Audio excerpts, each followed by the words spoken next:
Bonjour et bienvenue dans ce Point Marché Amundi. Je suis Catherine Sade et j'ai le plaisir d'accueillir Didier Borowski pour partager nos perspectives de rentrée. Bonjour Didier. Bonjour Catherine. Alors Didier, pour commencer, qu'est-ce qui a marqué l'actualité des marchés financiers ? Alors déjà, ce qu'il faut dire, c'est que l'été a été plutôt calme quand on regarde l'évolution des marchés financiers. Ceci dit, l'actualité a été particulièrement dense, que ce soit sur le plan économique ou sur le plan politique ou géopolitique. Alors commençons par la conjoncture économique. Sur le plan de la conjoncture économique, ce qu'on observe, c'est que les statistiques de croissance aux États-Unis, en Chine, en Inde, mais aussi en Europe, montrent que l'activité reste résiliente. Sur le plan maintenant des entreprises, du côté des entreprises, la saison des résultats s'est avérée plutôt bonne et elle a porté les bourses durant l'été, notamment aux États-Unis avec un indice S&P 500 qui atteint ses plus hauts niveaux historiques tirés par certaines valeurs de la technologie américaine. Et sur le plan géopolitique, c'est le sujet des droits de douane qui retient bien sûr l'attention avec une évolution de la politique tarifaire de l'administration américaine. On a vu d'un côté une prolongation de la trêve vis-à-vis de la Chine, donc elle a été très bien accueilli par les marchés, mais en revanche, on a vu un très net durcissement vis-à-vis de l'Inde avec des droits de douane qui ont été portés, même si c'est pas sur tous les produits, à 50%. Et puis enfin, on retiendra bien sûr les accords commerciaux qui ont été conclus avec le Japon et l'Union européenne. Eh bien justement, pour rester sur ce thème des droits de douane, quel a été leur impact sur nos prévisions de croissance ?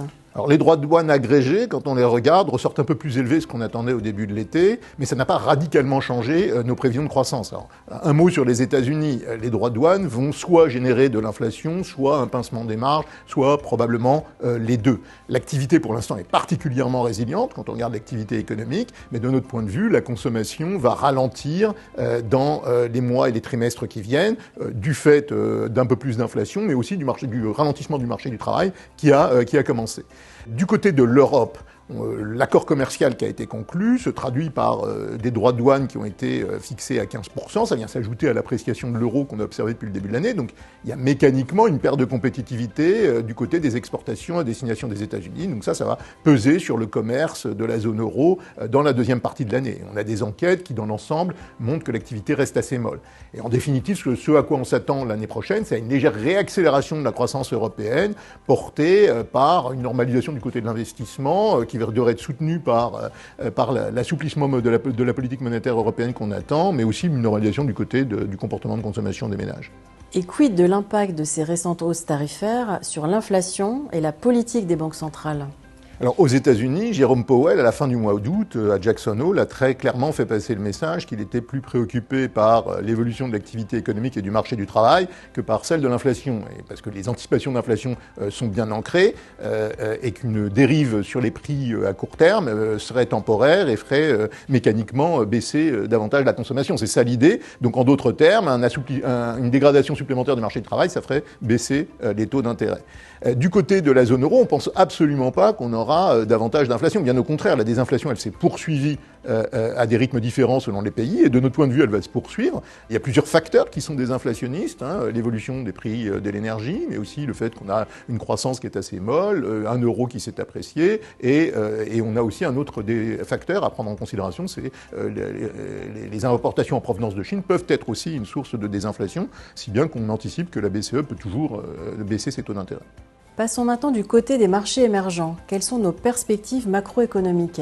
Alors d'abord, je crois que ce qu'il faut dire, c'est que la situation varie grandement d'un pays à l'autre. On s'attend à un léger tassement de la croissance dans la deuxième partie de l'année, mais je crois que ce qu'il faut dire, c'est que certains grands pays émergents mettent en place des mesures budgétaires pour compenser la hausse des tarifs douaniers. Alors commençons par l'Inde, par exemple, dont la croissance est restée assez solide. Eh bien, on a une baisse généralisée des taux de TVA qui vise à soutenir la demande domestique. Au Brésil, il y a également des mesures de compensation qui sont prises pour protéger les secteurs les plus exposés. Enfin, on citera la Chine, qui est dans une autre configuration, où en fait on a observé que la Chine restait portée par ses exportations, mais la consommation reste encore assez molle. Donc comme je le disais, dans l'ensemble, c'est plutôt un léger tassement de la croissance des pays émergents auquel on s'attend dans la deuxième partie de l'année. Alors, j'imagine que le climat géopolitique actuel affecte ces marchés émergents. Oui, naturellement, on observe une reconfiguration des chaînes de valeur, notamment en Asie, avec une intensification du commerce intra-asiatique. Mais on observe aussi plus généralement une reconfiguration des relations géopolitiques dans un monde de plus en plus multipolaire et des puissances moyennes qui cherchent à se distancer des États-Unis. Ceci dit, il faut bien garder en tête que le réalisme va continuer de prévaloir. On le voit bien dans le rapport entre la Chine et les États-Unis, avec les Américains Américains qui se rendent compte qu'ils ne peuvent pas se passer des terres rares chinoises. Et puis, pour ce qui est de la relation bilatérale entre l'Inde et les États-Unis, qui était particulièrement détériorée qui s'est détériorée sur la période récente, on s'attend quand même probablement à davantage de pragmatisme avec la visite du président indien aux États-Unis d'ici la fin de l'année. Alors dans ce contexte, quelles sont nos principales convictions en matière d'investissement? Et si tu veux bien, commençons par le marché de la dette. Oui, alors là, je crois qu'il faut être particulièrement vigilant. Par exemple, si on prend l'exemple des États-Unis, la dérive budgétaire et les risques d'inflation peuvent continuer à faire monter les taux d'intérêt à long terme, malgré les anticipations de baisse de taux directeurs. Du côté des pays émergents, on a une inflation qui est maîtrisée, on a des possibilités d'assouplissement monétaire supplémentaires, de sorte, de notre point de vue, il y a toujours des gisements de voleurs du côté de ces obligations. Et du côté des entreprises, qu'est-ce que tu peux nous dire? Les spreads de crédit se sont déjà beaucoup resserrés, de sorte qu'on est un peu moins optimiste que nous l'étions au début de l'été. Ceci dit, c'est une classe d'actifs qui reste très porteuse et on continue d'offrir des perspectives de rendement dans une perspective de moyen long terme, notamment sur les titres de qualité.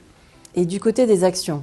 Alors, quand on regarde l'indice phare américain, le S&P 500, il est essentiellement tiré par les méga-capitalisations, de sorte qu'il faut regarder au-delà de ces valeurs, chercher de la diversification à l'intérieur de la cote américaine. Et la thématique de la diversification, elle est plus que jamais présente. On pense qu'il y a des opportunités du côté des valeurs européennes, du côté de la bourse japonaise. Alors, un mot sur l'Europe, c'est vrai que l'Europe va subir le contre-coup de la hausse des droits de douane, mais une accélération des réformes visant à améliorer la compétitivité, à faire baisser le coût de l'énergie en Europe, devrait être favorable à l'économie européenne à moyen terme. Et pour terminer, est-ce qu'il y a d'autres opportunités à considérer? Oui, l'économie mondiale est résiliente malgré les risques et nous conservons une exposition légèrement favorable aux actifs risqués, ceci dit en équilibrant davantage sur le plan géographique notre exposition avec une rotation par exemple du côté des pays émergents, favorables aux marchés émergents. Enfin, on continue de tabler sur un affaiblissement du dollar et nous continuons de penser que l'or devrait être porté par la dérive des dettes, par le risque inflationniste dans certains pays et par évidemment toutes les tensions géopolitiques que l'on observe.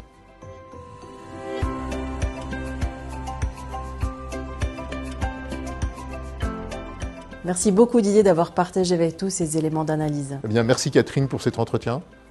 Merci à tous de nous avoir suivis. J'espère que vous avez apprécié cette édition spéciale et nous vous donnons rendez-vous le mois prochain pour un nouveau Point Marché.